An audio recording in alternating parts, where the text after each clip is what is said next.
ఎలవమ్మ అంటున్నారు. ఏమంటున్నారు? వెలవమ్మ అన్నట్టు అంటుంది. సంతోషంగా ఉన్నారు. హరే కదా, హల్లెలూయా. మీరందరూ ఇప్పుడు ప్రపంచం అంతా చూస్తూ ఉంటారు. మీరు ఎట్లా కూర్చుంది, మీరు ఎలా మాట్లాడేది, మీరు తిరిగేది ఎవరు చూస్తున్నారు? దేవుడు చూస్తున్నాడు. ప్రపంచం కానీ చూస్తుంది. దేవుడు చూసి వెంటనే సమాధానము కనపడదు దేవుడు ఇచ్చేది. కానీ మనుషులు వెంటనే మనకు సమాధానం ఇస్తారు. ఆమెమా అట్లా తిరుగుతూ ఉంది, ప్రార్థన జరుగుతుంటే ఆ పిల్లలేని క్రమం లేకుండా తిరుగుతూ ఉందా అనుకోలేదా? మనసులో ఖచ్చితంగా మనస్తత్వమే అటువంటిది. మనస్తత్వమే అటువంటిది. అందుకనే దేవుని మందిరంలో మనం చాలా జాగ్రత్తగా కూర్చోవాలి, చాలా భయంతో కూర్చోవాలి. ఇది మనం ఇష్టానుసారంగా కూర్చొని ఆటలాడుకొని సెల్ ఫోన్ నొక్కుంటా పక్క వాళ్ళతో ముచ్చట్లు చేస్తా పిల్లలను ముద్దులాడుతా ఉండే సమయం కాదు ఇది. ఏ సమయం ఇది? ప్రభు మనతో మాట్లాడే సమయం. హల్లెలూయా. ఎవరు మనతో మాట్లాడేది? సర్వశక్తి గల దేవుడు, ప్రభుదాముడైన క్రీస్తు ప్రభు మనతో మాట్లాడే సమయం. ఒక ముఖ్యమంత్రి మాట్లాడుతుంటే పక్క వాడు మాట్లాడితే వాడు ఎవరైనా కొట్టే అర్థం వింటుంది. 2 సార్లు చూస్తా, 3వ సారి ఏంద్రా వినపడకుండా మాట్లాడుతున్నా అర్థం కావాలి కదా అని చెప్పి ఆయన ఏమేమి ప్రకటన చేస్తారో వినాలా ఏంటి అనుకొని చెవులు ఎక్కిరించి కళ్ళు ఆదేసి వింటా ఉంటాం. మరి దేవుని మాట అంతకంటే శ్రేష్టం. ఆయన అంటాడు, వాక్యము జుట్టు లేని దారుల కంటే మధురమైనది, బంగారు కంటేను మేలిమి బంగారు కంటే. బంగారం వేరు, మేలిమి బంగారము. బంగారం ఒక రేటు ఉంటే మేలిమి బంగారానికి ఇంకా శ్రేష్టమైన రేటు ఉంటుంది అనమాట. కానీ దేవుని వాక్యము ఆ రెండింటి కంటే శ్రేష్టమైనది. హల్లెలూయా. దాని విలువ తెలిసిన వాళ్ళే వాక్యం వింటారు. వాక్య విలువ తెలియదనుకో, ఒక ఎమ్మెల్యే మన ఇంటి ముందు పోతున్నాడు, తెలిసిన వాళ్ళు ఏం చేస్తారమ్మా? వెంటనే లేచి నమస్కారం చేస్తారు. ఆయన విలువ తెలియని వాళ్ళు మంచం మీద కూర్చొని కాలువాలు చాపుకొని సెల్ ఫోన్ చూసుకుంటా ఉంటారు. ఆయన అనుకుంటాడు, వీళ్ళకి ఎవరో నేను తెలియదు అని అనుకోడు, వీళ్ళకి ఎంత గర్వపరా అనుకుంటాడు. అంతేనాయా? ఏమనుకుంటారు? వీళ్ళకి ఎంత లెక్కలేము, నేను వస్తానంటే కనీసం మంచాల మీద కూర్చొని కాళ్ళు ఊపుకుంటూ సెల్ ఫోన్ చూసుకుంటున్నారు అనుకుంటాడు. తర్వాత వీళ్ళకి ఎవరో నేను తెలియదు అనుకుంటాడు. ఒకరోజు ఆయన అవసరం వస్తుంది, ఆయన దగ్గర పోతే అయ్యా ఫలానా అంటే, నేను ఎక్కడో చూశానమ్మా, నేను ఒకరోజు వస్తుంటే ఆ సెల్ ఫోన్ కొనుక్కుంటూ నాకేమి చూడను కానీ చూడలేదు, ఎవరో నాకు తెలియదు అంటాడు. ఎందుకంటే ఆయన మన మధ్యకు వచ్చినప్పుడు ఆయన మనం గౌరవించి ఆయన మనను విలువలే కాబట్టి మనం ఆయన దగ్గరికి వస్తే ఆయన కానీ మనకు విలువ. నిజంగా ఈ లోకంలో ఒక అధికారే ఆయన దగ్గరికి వెళ్ళినప్పుడు ఆయన మన మధ్యకి వచ్చినప్పుడు ఆయన మాట మనం వినకుంటే ఆయన మనకు సహాయం చేయడం. మరి సృష్టికర్త అయిన దేవుడు అంటే అంత కఠినమే కాదు కానీ దేవుడు పెట్టారా? దేవుని మనం గౌరవిస్తే ఆయన మనల్ని ఇంకా గౌరవిస్తారు.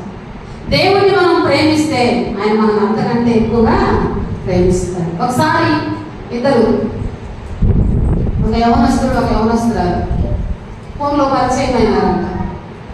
చాలా రోజులు పరిచయం జరిగిపోయింది. చక్కగా రోజుకు వాళ్ళు ఫోన్లో మాట్లాడటం ఎక్కువైపోయింది. కాస్త ఆ మాటలలో ప్రేమలో పడిపోయారు. వాళ్ళ ప్రేమ బాగా ఎక్కువైపోయింది. మన ఇద్దరు పెళ్లి చేసుకోకుండా ఉండకూడదు అనుకున్నారు. మొత్తానికి తెలియకుండానే పెళ్లి చేసుకున్నారు. పెళ్లి చేసుకున్నాక అర్థమైంది, ఈ కళ్ళు కనపడాలంట. ఎవరికి? ఈ ప్రేమించిన అమ్మాయికి కళ్ళు కనపడాలంట. ఈయనకు అర్థం కాలే, ఫోన్లోనే మాట్లాడుతున్నారు కదా, ఎప్పుడు చూడలే. ఆ రోజు బాగానే ఉంది, మొత్తానికి కాలు కట్టాడు, పెళ్ళి అయిపోయింది. తర్వాత కళ్ళు అనిపించడం లే. చాలా ప్రేమించాడు. నీకు వదిలేద్దామా? ప్రమాణం ఏం చేస్తాం? ఏది అయినా విడిచిపెట్టకూడదు. ఎవరు ప్రమాణం కదా? కరువులు, బాధలు, ఇరుకులు, ఇబ్బందులలో, వ్యాధులు వచ్చినా, సమస్యలు వచ్చినా, ఏవి వచ్చినా నేను నిన్ను విడిచిపెట్టను, నీతోనే కాపురం చేస్తానని ప్రమాణాలు చేస్తాను. ఇవన్నీ గుర్తుకొచ్చినట్ట మంచి భయభక్తులు కలిగినవాడు చాలా సంవత్సరాలు ఆమెను ప్రేమిస్తూ, ఆమె కళ్ళు లేకపోయినా ఆమె చాలా గౌరవించి భార్యకి ఇచ్చే స్థానం అంతా ఇచ్చాడంట. హల్లెలూయా. నిజంగా ఆయనంత గొప్ప మనసు దేవుడు. ఆయనంత గొప్ప మనసు. ఏ రోజు నిందించలేదంట ఆ భర్త ఆ భార్యను. కొద్ది రోజులు ఇలా అయిపోయింది. అడుగుతున్నాడంట భార్య, ఏమండి అసలు నువ్వు ఎలా ఉంటావు, నీ రూపం ఏంటి అని అడిగేదంట. వాళ్ళకి ఇద్దరు పిల్లలు పుట్టారు. పిల్లలు ఎలా ఉంటారో ఈమె చూడలేదు. పిల్లల రూపం ఈమెకు తెలియదు. చాలా బాధపడతా ఉంది. నా కళ్ళుంటే నా పిల్లల్ని చూసుకునేదాన్ని, నా భర్తను చూసుకునేదాన్ని, అసలు ఈ ప్రపంచం ఎలా ఉంటుందో ఒకసారి ఆలోచించుకొని భర్తతో మాట్లాడుతూ ఉంటాడంట. ఆ భర్త అనుకున్నాడంట, నా భార్య కళ్ళుంటే చాలా బాగుండేది అనుకున్నాడంట. కొద్ది రోజుల్లో ఆమెకు ఎవరో కళ్ళు డొనేషన్ చేశారంట. ఏం చేశారు? కళ్ళు వేరే వాళ్ళు డొనేషన్ చేశారు. ఆమెకు ఆపరేషన్ చేసి 2 కళ్ళు పెట్టారు. చాలా చక్కగా కనపడతా ఉంది. అసలు ఆనందానికి అవధులు లేవు. ఆ ఆనందానికి ఎంత బాగుందా ఈ ప్రపంచం అంతా. ఎన్ని రోజులు చూడలేకపోయానే, ఎన్ని రోజులు మిస్ అయిపోయానే, అసలు ఎంత అద్భుతంగా ఉంది, నా పిల్లలు ఎంత చక్కగా ఉన్నారు అనుకుంది. ఒక 10-20 రోజులు అయింది, ఒక నెల రోజులు గడిచిపోయింది.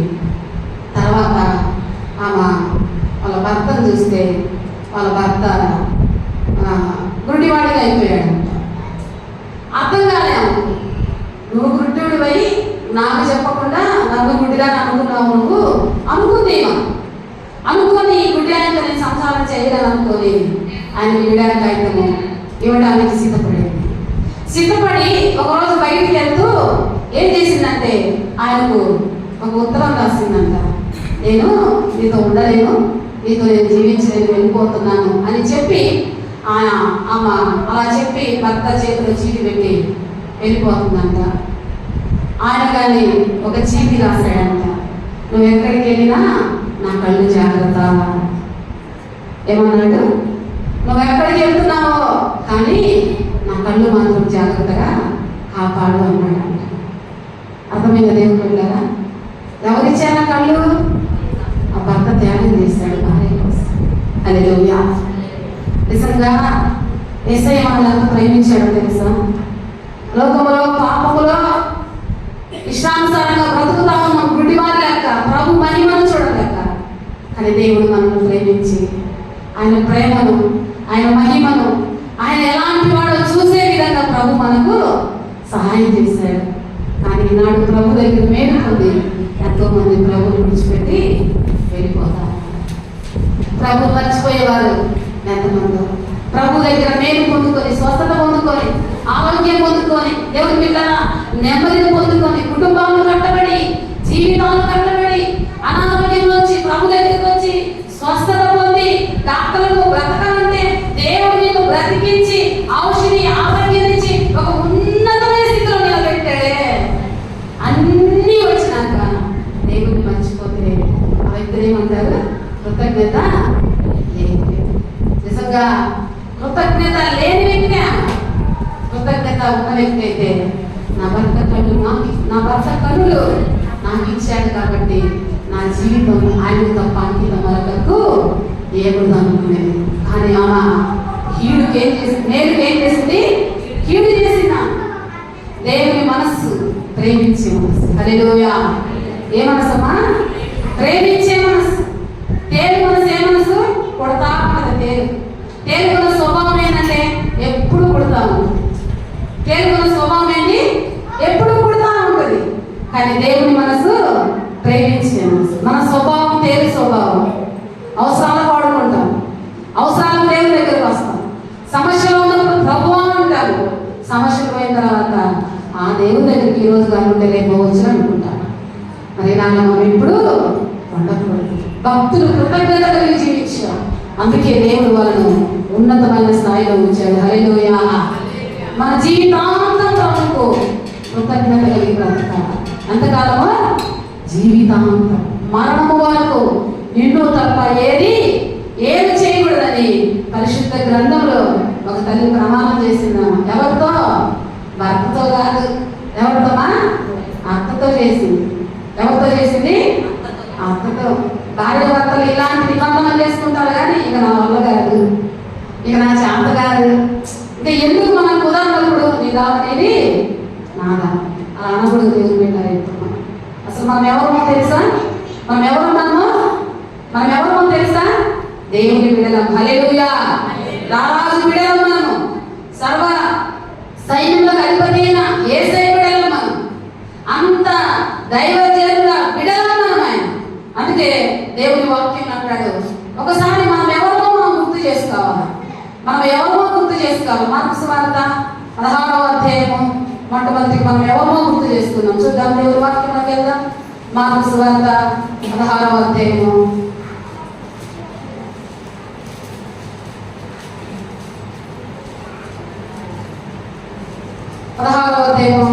15వ వచనాన్ని చదువుకుందాం. మరియు మీరు సర్వలోకములకు వెళ్ళి సర్వ సృష్టికి సువార్తను ప్రకటించుడి. నమ్మి బాప్తిసం పొందినవాడు రక్షించబడును, నమ్మని వారికి శిక్ష విధింపబడును. చాలమ్మా. ఇక్కడ యేసు ప్రభు భూమి మీద 33 సంవత్సరాలు భూమి మీద జీవించాడు. ఆయన దేవుని మీద 30 సంవత్సరాలు తల్లిదండ్రులకు ఎంతో సహకారంగా ఉన్నాడు.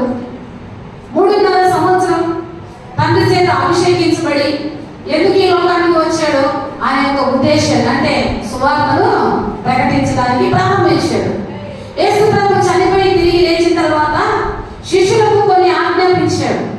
ఏమని ఆజ్ఞాపించాడంటే ఇక్కడ శిష్యులకు ఆజ్ఞాపించాడు, ఆయన నమ్మిన వారికి కానీ ఆజ్ఞాపించాడు. అంటున్నాడు, మీరు సర్వలోకానికి వెళ్ళి సర్వ సృష్టికి సువార్తను ప్రకటించాలి. సువార్త అంటే ఏంటి? సువార్త అంటే మనం చూసినట్లయితే కొరింథీయులకు రాసిన పత్రిక 15వ అధ్యాయంలో సువార్త అంటే యేసు ప్రభువు గురించిన మంచి వార్త. యేసయ్య ఈ లోకానికి వచ్చిన లోకరక్షకుడు. ఆయనను నమ్ముకుంటే ప్రతి పాపం నుంచి విడిపించబడతాము. ఆయన ద్వారా మనకు పాపక్షమాపణ ఉంది. ఆయన ద్వారా మనకు నిత్య జీవము ఉంది. ఆయన నమ్ముకోకుండా పరలోకం వెళ్ళాలంటే ఎవరి చేత కాదు. ఆయన ఎందుకు ఈ లోకానికి వచ్చాడంటే పాపలను రక్షించడానికి ఆయన ఈ లోకానికి వచ్చాడు. ఆయన పాపల కోసం వచ్చాడని దేవుని వాక్యం తెలియజేస్తా ఉంది. ఎవరైతే దేవుని దగ్గరికి వచ్చి నేను పాపిని ప్రభు అని తన పాపాలను ఒప్పుకుంటారో, ఈ నోటితో ఒప్పుకొని నీ హృదయంలో విశ్వసిస్తే నీకు రక్షణ కలుగుతుంది. ఆ రక్షణ నేను పరలోకానికి తీసుకెళ్తా ఉంది. రక్షణ కోసము నువ్వేమీ ఖర్చు పెట్టాల్సిన పని లేదు. దేవుని పెట్టాలి ఏమనుందా? ఎంతమంది రక్షణ పొందారమ్మా? రక్షణ పొంది బాప్తిసం తీసుకున్నాడు ఎంతమంది ఉన్నారా? బాప్తిసం తీసుకున్నారు ఉన్నారా? నిజంగా మీరు ఏమన్నా రక్షణ కోసము ఖర్చు పెట్టారా? ఉచితంగా దేవుడు మనకు రక్షణ ఇచ్చాడు. ఏది చేయాలన్నా డబ్బులు ఉంటాయి, కానీ రక్షణ మాత్రం ప్రభు మనకు ఉచితంగానే ఇచ్చాడు. ఇక్కడ ఏమంటున్నాడంటే సర్వలోకానికి వెళ్ళి సర్వ సృష్టికి సువార్తను ప్రకటించుడి. నమ్మి బాప్తిసం పొందువాడు రక్షించబడును, నమ్మని వారికి శిక్ష విధించబడును. నమ్మాలి మనం. ఎవరిని నమ్మాలంటే ప్రభు అయిన యేసుక్రీస్తును నమ్మాలి. ఆయన నిజమైన దేవుడు, ఆయన లోకరక్షకుడు. ఆయన ద్వారా నా పాపం పోతుంది, నా శాపం పోతుంది, నా దరిద్రత పోతుంది, నా పేదరికం పోతుంది, నా బలహీనత పోతాయి. ఆయన సర్వాధికారి అయిన దేవుడని మనం ఎప్పుడైతే నమ్మి హృదయంలో విశ్వసిస్తామో వారికి రక్షణ కలుగుతుంది. చాలా బాగుంది అన్నమాట. తర్వాత అంటున్నాడు దేవుని బిడ్డ 17వ వచనంలో, నమ్మిన వారి వల్ల ఈ సూచక్రియలు కనబడను. ఏమనగా నా నామమందు మీరు దయ్యములను వెళ్ళగొట్టుదురు, క్రొత్త భాషలు మాట్లాడుదురు. హల్లెలూయా. ఎవరంట? నమ్మేవారు. నిజంగా ఇక్కడ ప్రభు నమ్మామా? ధైర్యంగా చెప్పగలమా? నేను ప్రభు నమ్ముకున్నానని చెప్పగలమా? కొంతమందికి ధైర్యం ఉంది. ఎందుకు ధైర్యం లేదంటే వాళ్ళు నిజంగా ప్రభువు నమ్మలేదు. నమ్మిన వారి వల్ల ఈ సూచక్రియలు జరుగుతాయంట. ఏ సూచక్రియలు అంటే ఇక్కడ అంటున్నాడు దేవుని బిడ్డలారా, ఏదైనగా నా నామమున దయ్యములను వెళ్ళగొట్టుదురు, క్రొత్త భాషలు మాట్లాడుదురు. దయ్యాలను వెళ్ళగొట్టే అధికారాన్ని ప్రభు ఎవరికి ఇచ్చాడు? రక్షణ పొందిన వారికి ఇచ్చాడు. ఇవ్వలేదా దేవుడి అధికారాన్ని? మనం గమనించినట్లయితే లూకాసు వార్త 9వ అధ్యాయంలో శిష్యులను ఆయన అధికారంతో నింపి పంపించాడంట. సమస్త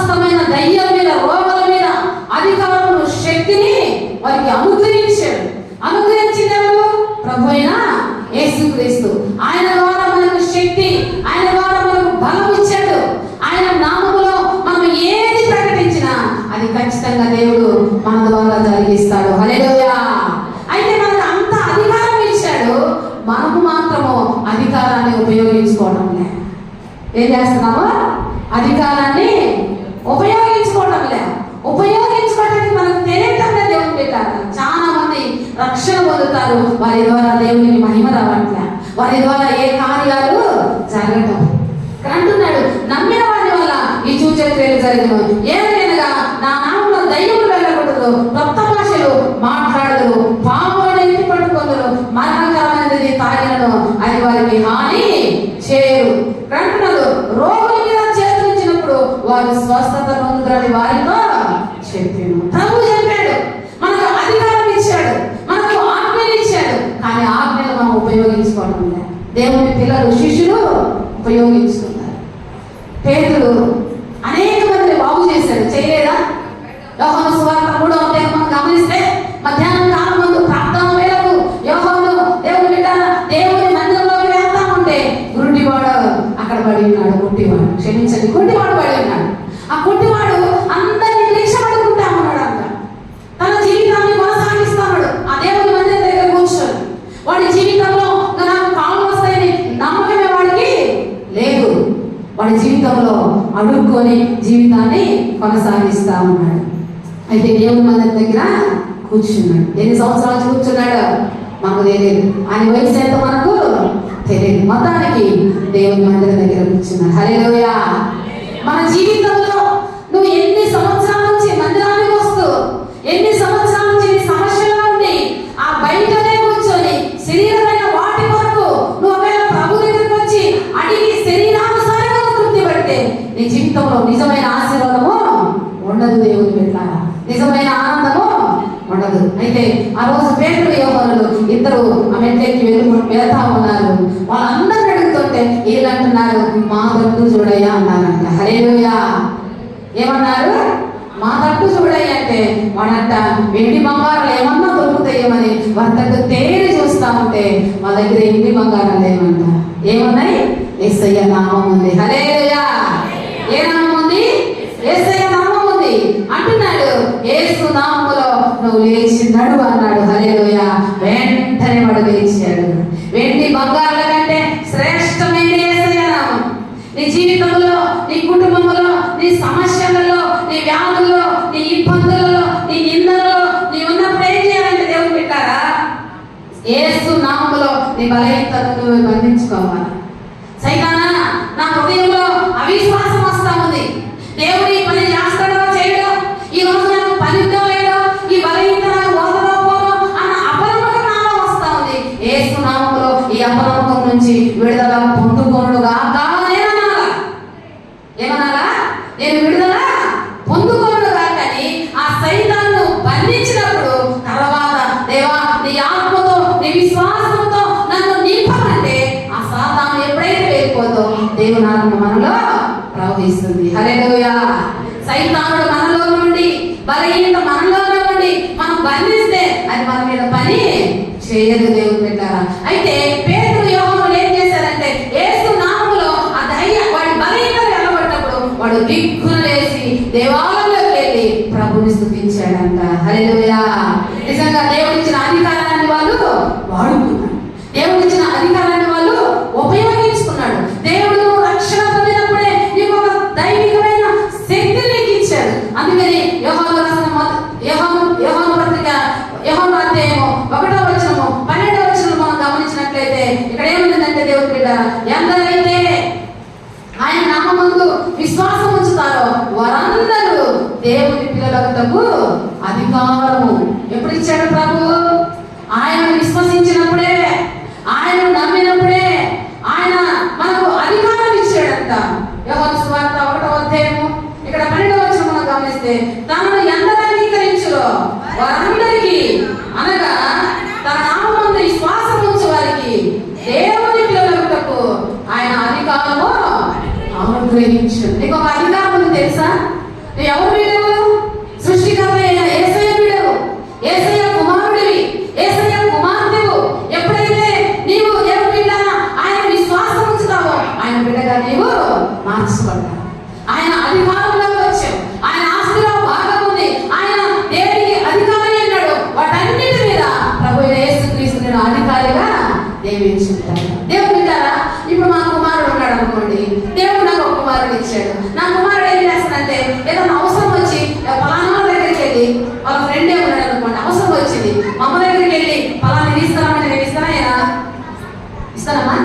నాకు 10,000 డబ్బులు కావాలా, నేను చెప్తున్నాను మా అమ్మ దగ్గరికి వెళ్ళి తీసుకురండి ఆయన చెప్పాడు అనుకో, ఒక ఫ్రెండ్స్ ద్వారా ఏం చేస్తా, ఇస్తానా అయినా. ఎందుకంటే ఆడికి స్వతంత్రం ఉంది, అధికారం ఉంది, వాడుకోవడానికి సామర్థ్యం ఉంది, దేవుడు ఇచ్చాడు. కాబట్టి మా అమ్మ నాకు ఖచ్చితంగా ఇస్తానన్న నమ్మకంతో ఆ ఫ్రెండ్కి పంపిస్తాడు. ఒకవేళ నా బిడ్డ కాకుండా నాకు చెప్పు పంపితే నేను ఇస్తానా? ఇవ్వను. ఎందుకంటే నా కుమారుడు కాదు కాబట్టి. నాకు ఎవరో తెలియదు, ఎవరో చెప్తే నేను ఎందుకు ఇస్తాను, ఎవరి కోసమో నా డబ్బులు ఎందుకు ఇవ్వాలి అని నేను అంటాను ఖచ్చితంగా. అలాగే దేవుడు పెట్టారా, దేవుడు మందిరానికి వస్తున్న మనము మొట్టమొదటిగా ఆయన కుమారులుగా, ఆయన కుమార్తెలుగా మార్చబడాలా. హల్లెలూయా. ఆయన యేసుక్రీస్తు సొంత రక్షకుడు మనము అంగీకరించాలంటే మన హృదయంలో విశ్వసించి మన ప్రతి పాపము ఒప్పుకొని విడిచిపెట్టాలా. యేసయ్య దగ్గరికి వచ్చినప్పుడు పాపమును విడిచిపెట్టాలి, అవిధేయతను విడిచిపెట్టాలా. మనం ఒకప్పుడు భయంకరమైన లోకంలో బ్రతికాము, ఇష్టానుసారంగా జీవించాము. ఆ జీవితంలో ప్రభువుని ఎంతగానో దుఃఖపెట్టాము, ప్రభువుని ఎంతగానో ఏడ్పించాము. కాబట్టి యేసయ్య తెలిసి తెలియక భయంకరంగా ఒకప్పుడు త్రాగిపోతున్నాయ్యా, నేను త్రాగి నా జీవితం పాడైపోయింది, నా జీవితం త్రాగి నా అవయవాలన్నీ పాడైపోయినాయి. ఈ రోజు నాకు నెమ్మది లేదని ఉన్నాను, నా ప్రతి పాపమును క్షమించి నన్ను స్వస్థపరచంటే ప్రభు ఖచ్చితంగా నీ పాపాన్ని క్షమిస్తాడు, నీకు స్వస్థతనిచ్చే కాకుండా ఆయన అధికారాన్ని కానీ నీకు దయచేస్తాడు. మరి ఆయన అధికారాన్ని ఎంతమంది ఉపయోగించుకుంటున్నారు? నా ప్రియమైన దేవుడు బిడ్డలారా, ప్రేమను ఆయనను ఎవరైతే అంగీకరిస్తారో వారికి తన పిల్లలకు దేవుడు అధికారాన్ని ఇచ్చాడంట. ఇంకా మనకు దేవుడు దేని మీద అధికారం ఇచ్చాడంటే, దేవుని బిడ్డరా చూద్దాం. చాలా మంది అంటారు, ఇదిగో నా కుటుంబమే నాకు శత్రువు అయిపోయారు, నా బంధువులే నాకు శత్రువులు అయిపోయినారు, నా ఇరుగు పొరుగు వాళ్ళే నాకు శత్రువు. మనకి ఎవరు శత్రువులుగా, శత్రువు అని వాడు అక్కడ ఉన్నాడు. ఎవరు వాడిని చూద్దాం. 2వ కొరింథీయులకు రాసిన పత్రిక 10వ అధ్యాయము 4వ వచనాన్ని చదువుకుందాం. 2వ కొరింథీ 10:4 చదువుకుందాం. మా యుద్ధోపకరణములు శరీర సంబంధమైనవి కావు గాని దేవుని ఎదుట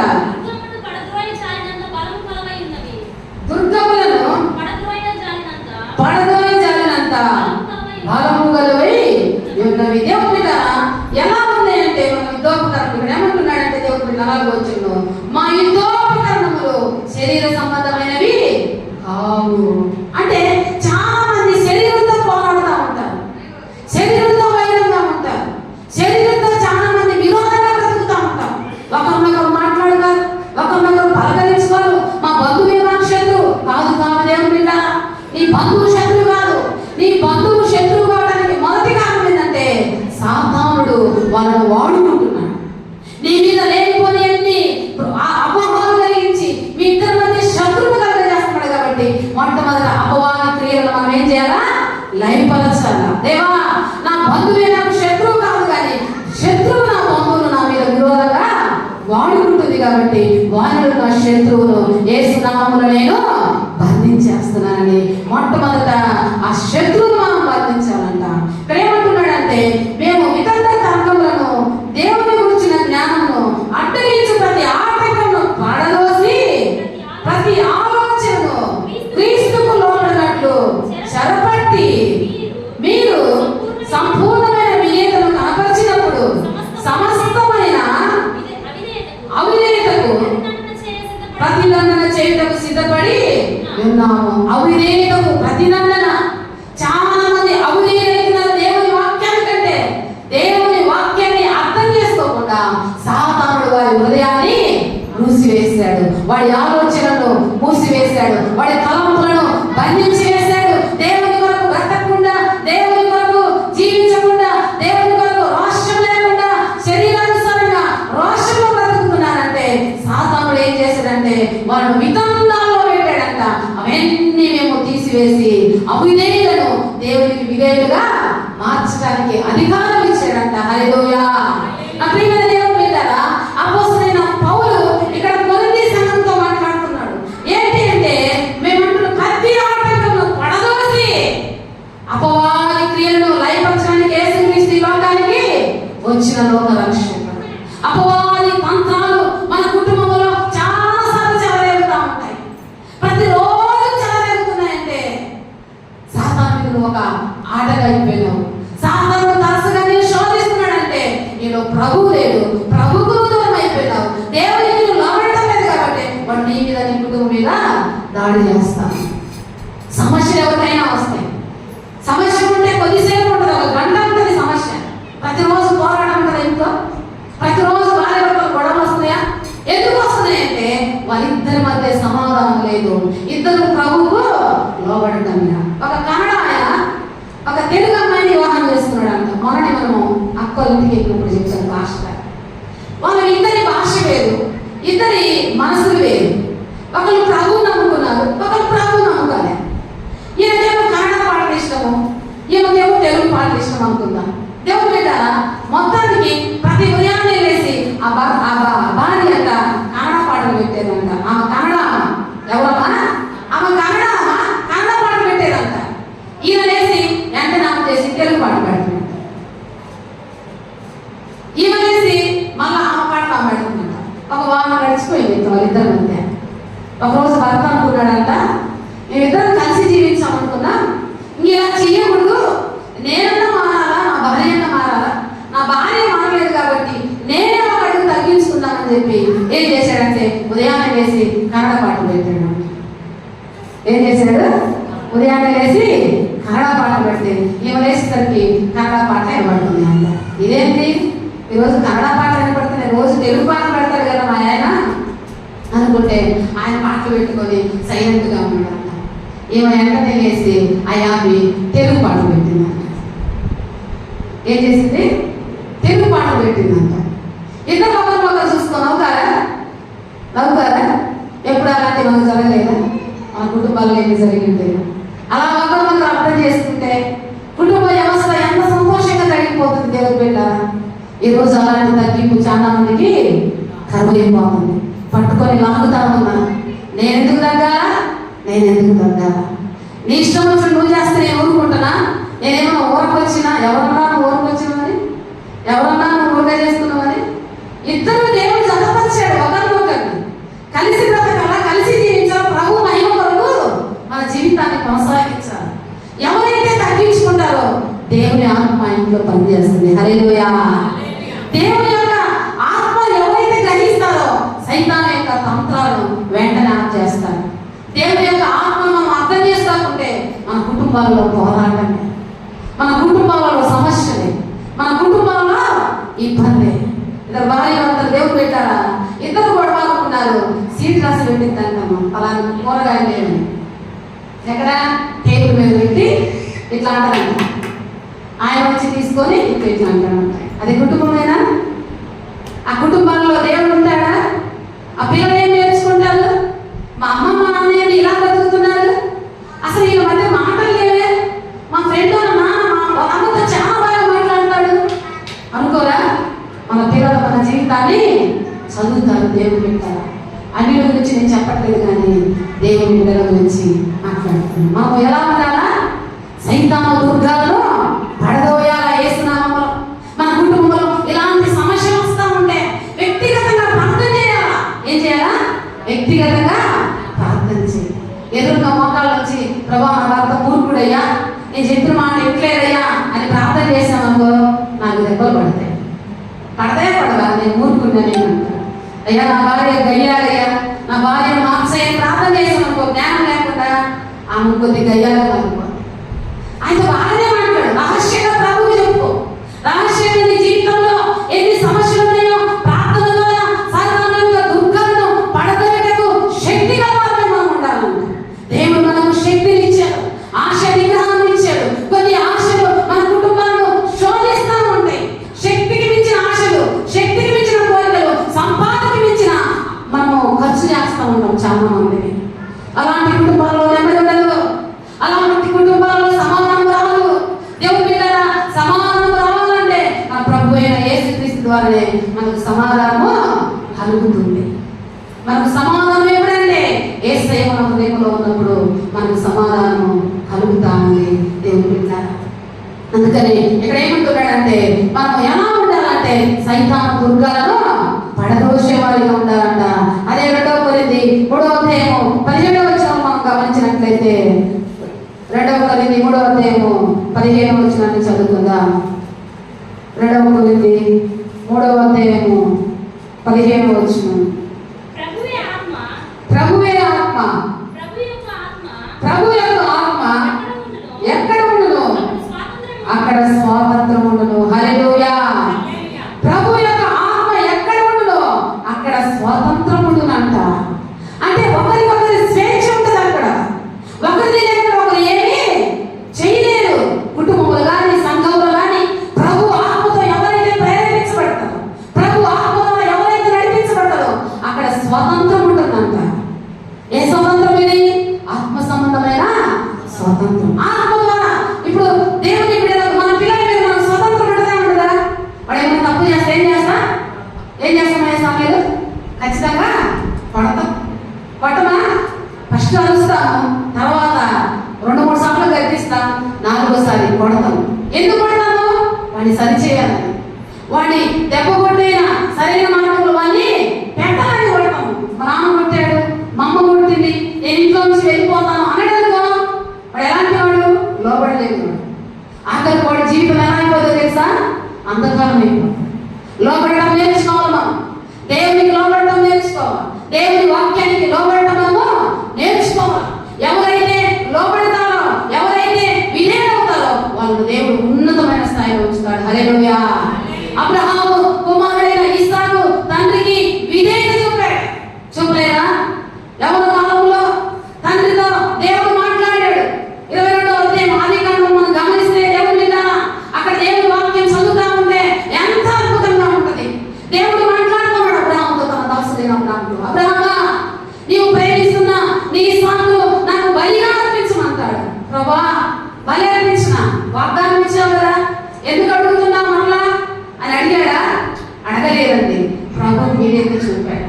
కొన్నిసార్లు మనం క్వశ్చన్ చేస్తా ఉంటాం, ప్రభు అది చేయమంటావేంటి ప్రభా, ఇది చేయమంటావేంటి ప్రభా అంటే దేవుడు ఇచ్చిన ఆజ్ఞలకు మనం వ్యతిరేకంగా చూపుతా ఉన్నాం కాబట్టి మనకు ఆశీర్వాదము పొందుకోలేకపోతున్నాం. అక్కడ అబ్రహాముకు దేవుడు చెప్పాడు.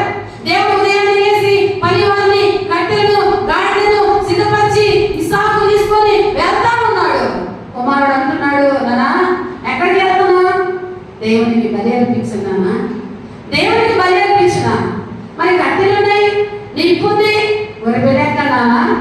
అసలు ఆ సంభాషణ వింటా ఉంటే నాకు చాలా ఆనందం ఉంటుంది, చాలా బాధ ఉంటుంది. ఎందుకు ఆనందము, ఎందుకు బాధ వేస్తుందంటే అలాగా ప్రభు అడిగితే నేను చేయగలనా? ప్రభు అలాగా మనం అడిగితే అలాంటి సమర్పణ మనకుందా? అలాంటి పిల్లలు మనకుంటే ఎంత సంతోషం. వాళ్ళిద్దరు కలిసి వెళ్తా ఉన్నారు. అంటున్నాడు, నానా అన్నీ ఉన్నాయి, గొర్రె లేదంటే దేవుడు చూసుకుంటారులే. ఏం చెప్తున్నాడు? విశ్వాసాన్ని నేర్పుతా ఉన్నాడు. మన పిల్లలు కొన్నిసార్లు మనం ఏదైనా అడుగుతా ఉంటే నేను నాన్న ఏం చేయలేదయ్యా, నేను బతికింతే.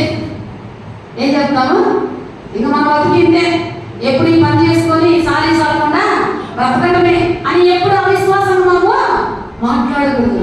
మన దేవుడు గొప్పవాడు, మన తండ్రి గొప్పవాడు, ఆయనకు నీ పట్ల గొప్ప ఉద్దేశాలు ఉన్నాయి.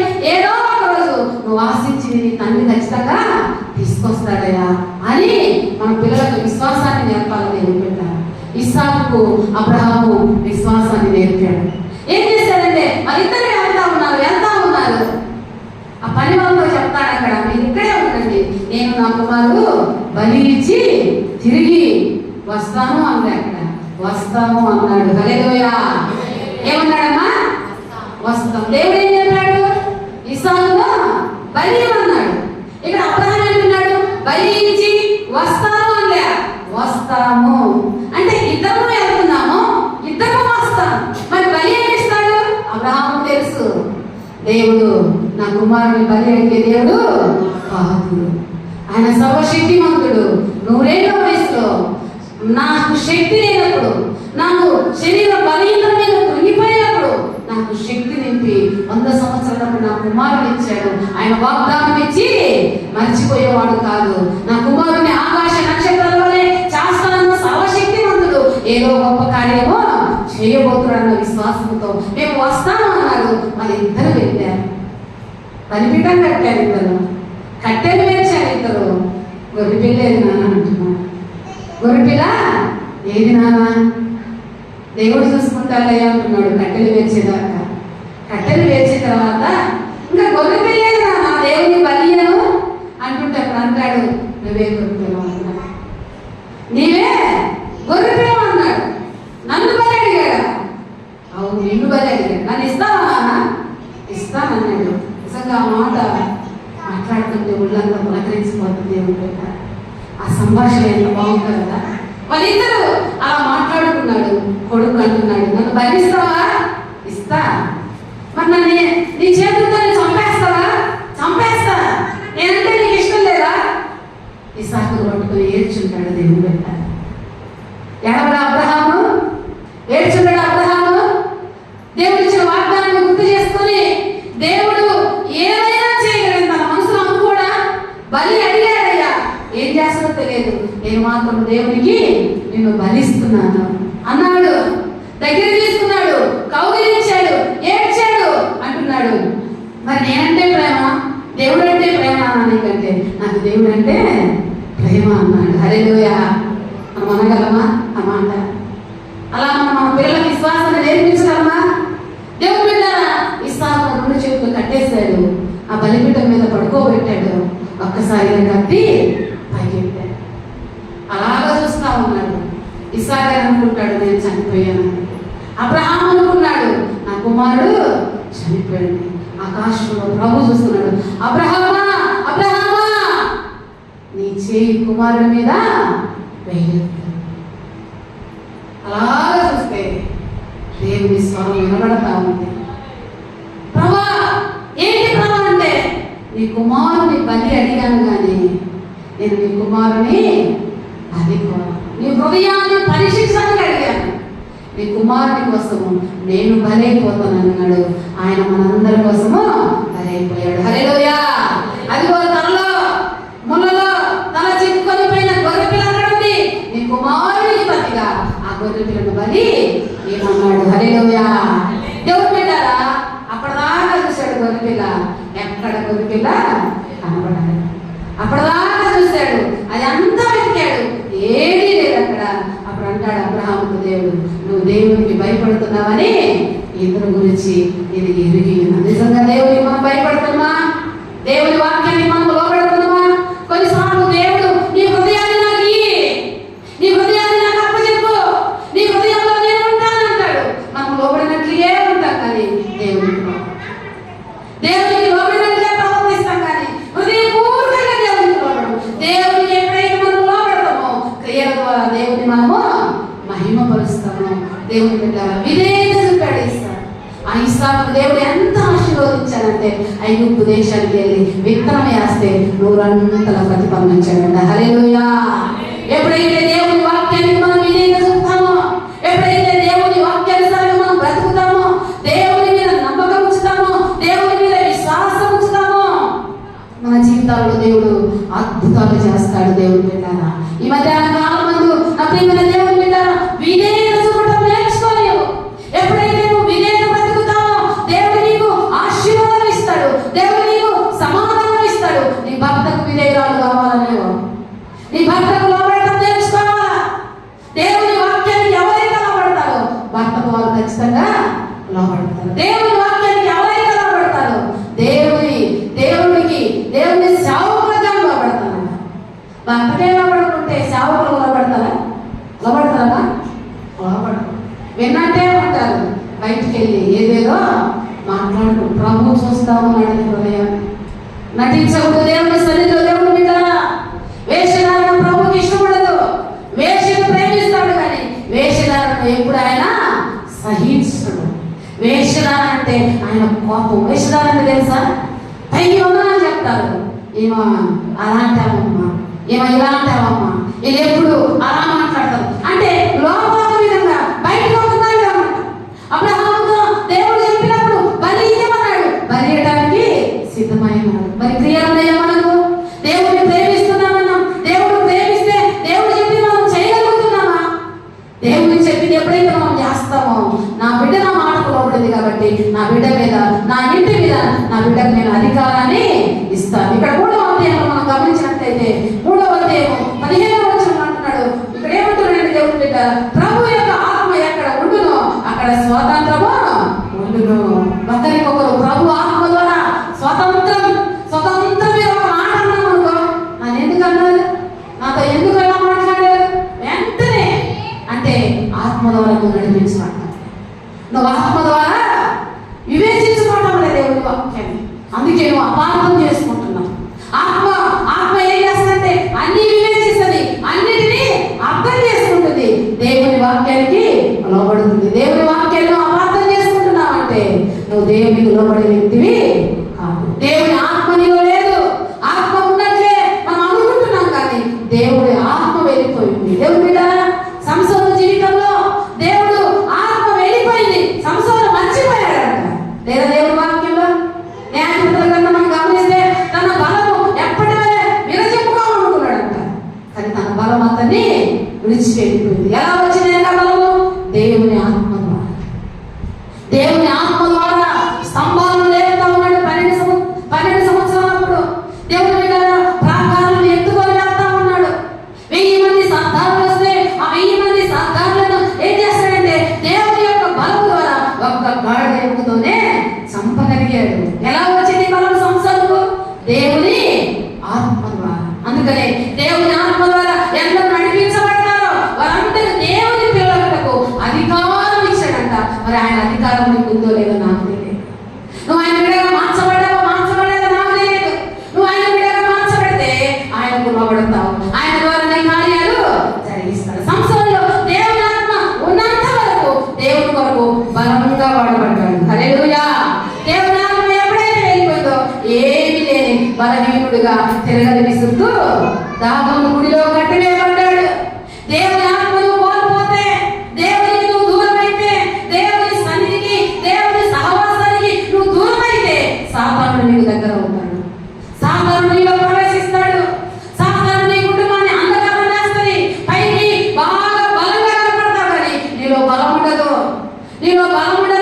నీలో శక్తి ఉండదు. ఎందుకంటే దేవుడు ఉంటేనే నువ్వు ఏదైనా దేవుని కోసం చేయగలవు, దేనినైనా శక్తి నువ్వు పొందుకోగలవు, ఏదైనా నువ్వు జయించగలవు. దేవుడు పెట్టాడు. ఈ మధ్యాహ్నం కాల సమయం అందు ఇక్కడ ఏమంటున్నాడంటే ప్రభు యొక్క ఆత్మ ఎక్కడ ఉన్నదో అక్కడ స్వతంత్రం ఉండదు. స్వతంత్రంగా ప్రభుని అడగలం. మనం స్వతంత్రంగా ప్రభుని మనం అడుగుతున్నామా? అడగటం నీకు ధైర్యం లేదంటే నువ్వు ప్రభు యొక్క ఆత్మను కోల్పోయావు. ప్రభు యొక్క ఆత్మ నువ్వు కోల్పోయావు. ప్రభు యొక్క బిడ్డగా నువ్వు తొలగిపోయావు. ఒకసారి గమనించుకో. దేవుడు పెట్టారా? తొలగిపోయావు, నువ్వు ప్రభుకు దూరం అయిపోయావేమో. అందుకే నువ్వు స్వతంత్రంగా ప్రభు దగ్గరికి రాలేకపోతున్నావు. దేవుని పక్కన పెట్టాడు. దేవుడు తిరుగుతున్న పండు తినాడు ఆదాము, దేవుడి దగ్గరికి రాలేకపోయాడు. అర్థమైందా? ఆదాము ప్రతిరోజు దేవుడితో మాట్లాడేవాడు. దేవుడు వస్తున్నాగానే ఎదురుగా వెళ్ళేవాడు, దేవుడితో మాట్లాడాడు. చాలా సంతోషంగా ఉంది. ఎప్పుడైతే దేవుడు వద్దన్న పండు తిన్నాడో దేవుడికి ఏమైనాడు? దూరం అయిపోయాడు, దాక్కున్నాడు. ప్రభు దగ్గరికి రావడానికి ధైర్యం చాలట్లే. ఎందుకంటే దేవుడు పిలుస్తున్నాడు. ఆదాము అంటే నేను నీ స్వరం ఉన్నప్పుడు చెట్లలో దాక్కున్నాను. ఎందుకు దాక్కున్నావు ఆదాము? ప్రతిరోజు నువ్వు వచ్చేవాడి కదంటే నీకు ధైర్యం లేదయ్యా. నేను వద్దన్న పని చేసావంటే చేశాను. ఏమన్నాడు? చేశాను. ఒప్పుకున్నాడు. కానీ పరిపూర్ణంగా ఒప్పుకున్నాడా? అవ్వ మీద సాకులు చెప్పాడు. ఏం చెప్తున్నాడు? అవ్వ మీద సాకులు చెప్తున్నాడు. అవ్వ అంటుంది, నేను మోసపోయానయ్యా, సర్పం నన్ను మోసపుచ్చిందనగా. ఈ సర్పము నన్ను మోసం చేసింది, సర్పం మోసం చేసింది. అసలు సర్పముతో నువ్వు మోసపడడం గల కారణం ఏంటి? నువ్వు ఒంటరిగా ఉన్నావే, నువ్వు ప్రభువుకు దూరం అయిపోయావే. ఆ సర్పం వచ్చినప్పుడు ఇది కొత్త స్వరం కదా, దేవుడు నాతో మాట్లాడేవాడు, దేవుడు నేను నా భర్త తప్ప ఎవరికీ లేరు, ఈ స్వరం ఏంటని అవ్వకి ఆ దేవుడి దగ్గరికి వచ్చింటే, నేను ఆదాముతో చెప్తుంటే అంత పని జరిగేది కాదు. దేవుడు పెట్టారా? సొంత నిర్ణయం తీసుకుంది, సొంత నిర్ణయాలు తీసుకొని కుటుంబాలు పాడు చేసుకుంటున్నారు, సంఘాన్ని పాడు చేసుకుంటున్నారు, ఆత్మీయతను పాడు చేసుకుంటున్నారు, ప్రార్థనా జీవితాన్ని పాడు చేసుకుంటున్నారు, సంఘానికి దూరం అయిపోతా ఉన్నారు, సంఘ సహవాసానికి దూరం అయిపోతున్నారు, ఆత్మీయంగా దిగజారిపోతా ఉన్నారు. ఈ చివరి దినాలలో దేవుని ఆత్మను కోల్పోతే సాతానుడు నీలో నీ కుటుంబంలో ప్రవేశించి నీ జీవితాన్ని అంధకారం చేస్తాడు. జాగ్రత్త దేవుడు పెట్టాలి. అందుకనే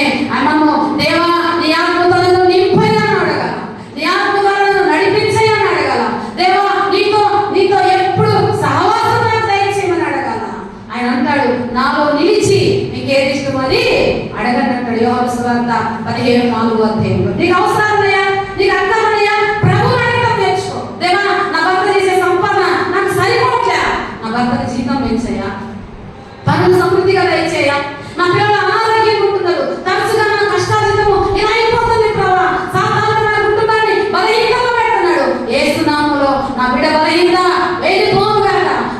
నా భార్య నన్ను శోధిస్తా ఉందయ్యా, నా భార్య ఉన్న సైతాను బాధలు ప్రభా, సాతాను వాడుకుంటా ఉన్నాడు. దేవా నా సాతానుడు బలంగా పనిచేస్తున్నాడు నా ఇంట్లో, వాడి శక్తి అణిచిపోవాలా, వాడు నా కుటుంబం నుంచి వెళ్ళిపోవాలా. నీకు ఎక్కడ దూరం అయిపోయాను అయ్యా, సాధారణ హృదయంలో సింహాసనం వేసి కూర్చొని నిత్యము భయాన్ని, భీతిని, కలవరాన్ని కలుగజేసి నా జీవితాన్ని చీకటిగా వేసుకున్నాడు. మరణ భయం నన్ను పట్టి పీడిస్తుంది. ప్రభువా ఈ సైతాను యేసు నామములో బాధపడుతున్నానని ఎప్పుడైతే నువ్వు ప్రార్థన చేస్తావో దేవుడు వాటిని నీలో నుంచి విడిపిస్తాడు. హల్లెలూయా. అప్పుడే మనం ఏం చేయాలంటే నీ ఆత్మతో నన్ను నింపయ్యా, నీ దైవికమైన స్వస్థత నన్ను నింపు, నీ దైవ వాక్కులతో నన్ను నింపు, నీ ఆత్మ అభిషేకము నా మీదకి బలంగా తెచ్చుకోవడం దేవుడు ఖచ్చితంగా నింపుతాడు. ఒకరోజు భయంకరమైన గ్యాస్ట్రిక్ వచ్చింది నాకు. అసలు ఎవరు లేరు ఇంట్లో, ఊపిరాడటం నాకు చేతగాడటం లేదు. దేవుడు బిడ్డలా, దేవుడు మందిరం నుండి చెప్తున్నాను, గురిపీఠం మీద ప్రభు చూస్తా ఉన్నాడు. కదిలితే ఉండడానికి వస్తా ఉంది, బాగా తేపులు వస్తా ఉంది. ఎవరికి చెప్పాలి, ఎవరు లేరు. ఇద్దరు పిల్లలు కాలేజీకి వెళ్ళాడు, దైవజనుడు వేరే మీటింగ్కి వెళ్ళాడు. యెషయా 53 అతను పొందిన దెబ్బల చేత మనకు స్వస్థత కలుగుతున్నది అనే మాట గుర్తొచ్చింది నాకు. ఒకసారి ఒక దైవజనుడు ఒక ఆమెకు బలహీనత ఉంటే ఆమె మూగామ అయితే ఆయన చెప్పాడంట దైవజనుడు, అతను పొందిన దెబ్బల చేత నాకు స్వస్థత కలుగుతుంది అని 50 సార్లు చెప్పమ్మా నీ నోటితో పలకమన్నాడంట. ఆ మాట ఆమె 50 సార్లు పలికిందంట. దేవుడు ఆమెకు నోరిచ్చాడంట. హల్లెలూయా. నేను ఈ మాట సెల్లో విన్నాను, వాక్యంలో విన్నాను. అదే మాట గుర్తొచ్చింది నాకు. మీరు నమ్ముతారో నమ్మరో 100 సార్లు బలకాలనుకున్నాను. యేసయ్యా నువ్వు పొందిన దెబ్బల చేత నాకు స్వస్థత దయచి, నీవు పొందిన దెబ్బల చేత నన్ను బాగుంచి, నువ్వు పొందిన దెబ్బల చేత నాకు ఆరోగ్యం అని ఒంటరిగా కూర్చొని నేను అలా పలికాను. దేవుడు పెట్టారా ఓపిక చేసుకొని నోటితో ఆ వాక్యాన్ని తెలిసి ఆ వాక్యం మీద చేతులు పెట్టి ఏడుస్తూ ప్రభుని అడిగాను. ఒక అర్ధగంట సేపు తర్వాత దేవుడు నన్ను నిర్వహించాడు. హల్లెలూయా. ఎప్పుడైతే మనం అలా నమ్మి, ఎప్పుడైతే అలా దేవుని వాక్యానికి లోబడతామో దేవుడు మన జీవితంలో ఖచ్చితంగా కార్యం చేస్తాడు. కురిగిపోదు, అనేకపడవద్దు. నా కుటుంబం ఏమైందో, నా బిడ్డలు ఏమైందో, నా జీవితం ఏమో ఈ బలహీనతను బట్టి పీడిస్తా ఉంది, నా జీవితం ఎలా ఉంటుందని కలవరపడద్దు. దేవుడు పెట్టారా, మన దేవుడు కనికరం గల, మనం దాటిపోయేవాడు కాదు. ఆయన నువ్వు అలా ఏడుస్తా ఉంటే, నువ్వు అలా ఇబ్బందులు పడుతుంటే ఆయన చూసేవాడు కాదు, ఆయన చూసేవాడు కాదు. అబ్రహాము వేదన చూశాడు, ఆ రోజు అబ్రహాము కన్నీరు చూశాడు, అబ్రహాము బాధను చూశాడు, అబ్రహామును గమనిస్తా ఉన్నాడు ప్రభు. అబ్రహామును బాధను చూసి అబ్రహాము కోసము తన కుమారుడు గొర్రె పిల్లగా దిగి వచ్చాడు. హల్లెలూయా. ఈ మధ్యాహ్న కాలంలో ప్రభువైన యేసుక్రీస్తు నీ కోసము నా కోసము మానవుడి విలోకానికి ఎందుకు దిగి వచ్చాడంటే నీ పాపం నుంచి నిన్ను విడిపించడానికి వచ్చాడు, నీ శాపం నుంచి నిన్ను విడిపించడానికి వచ్చాడు. దేవుడు బిడ్డలారా, నీ బలహీనత నుంచి నిన్ను విడిపించడానికి ఆయన ఈ లోకానికి వచ్చాడు. నువ్వు ఎలా ఉన్నా ఆయన నిన్ను ప్రేమిస్తాడు. నువ్వు ఏ స్థితిలో పడి ఉన్నా ఆయన నిన్ను చూసి దాటిపోయేవాడు కాదు. దేవుడు బిడ్డలారా, మనం యోహాను సువార్త 5వ గమనిస్తే 38 సంవత్సరాల నుంచి అక్కడ కోవిడ్ దగ్గర పడి ఉన్నాడంట ఆయన. ఎవరైనా పక్షవాయువు కలవాడు. 38 సంవత్సరాల నుంచి తన జీవితంలో ఎంత బాధపడ్డాడు, ఎంత వేదన అనుభవించాడు, ఎంత శ్రమ పడ్డాడు, ఎంత దుఃఖపడ్డాడు, ఎంత కన్నీరు గార్చుంటాడు, నాకు స్వస్థత లేదని ఏడ్చుంటాడు. అనేక సార్లు ఒంటరిగా ఉన్నప్పుడు ప్రభు ఆయన బాధ చూశాడు, ఆయన మీద కనికరపడి అంటున్నాడు, దేవుడు బిడ్డలారా నువ్వు లేచి నడవమన్నాడు. నువ్వున్న స్థితిలో నువ్వు లేచి ఈ మధ్యాహ్నం కావాల్సిన ముందు నా స్థితిగతులను మార్చగల దేవుడు నీవయ్యా. నువ్వు కనికరం గల దేవుడు, నా మీద కనికరించి నా బలహీనత, ఇది బలహీనత ఎన్ని రోజుల నుంచి నిన్ను పీడిస్తుందో నాకు స్వస్థపరచు ప్రభాని విశ్వాసం ఉంచి నువ్వు ప్రార్థన చేస్తే దేవుడి మధ్యాహ్న కాలం నిన్ను స్వస్థపరచగలడు. నీకు ఆరోగ్యం ఇవ్వబోతున్నాడు, నీకు రక్షణ ఇవ్వబోతున్నాడు, నీ కుటుంబానికి సమాధానం ఇవ్వబోతున్నాడు, నీ కుటుంబానికి ఆనందాన్ని నింపబోతున్నాడు. ఆయన మేలు చేయలేదు ఆనందించే దేవుడు అంట. హల్లెలూయా. ఆయన మేలు చేయలేదు ఆనందించే దేవుడు. నీకు మేలు చేయాలని నీకోసం నిలబడ్డాడంట. అయితే ఆయన అడగటం నేర్చుకోవాలి, ఆయన అడగటం నీకు నేర్చుకోవాలి. అందుకనే ఫిలిప్పీయులకు రాసిన పత్రిక చదువుకుందాం. దేవుడు బిడ్డలారా, చివరిగా ఫిలిప్పీయులకు రాసిన పత్రిక చదువుకుందాం. అక్కడ ఏమంటాడంటే, ఫిలిప్పీయులకు రాసిన పత్రిక చివరి అధ్యాయంలో అడిగిన దానికంటే ఊహించిన దానికంటే అత్యధికంగా చేయగల దేవుడు. ఫిలిప్పీయులకు రాసిన పత్రిక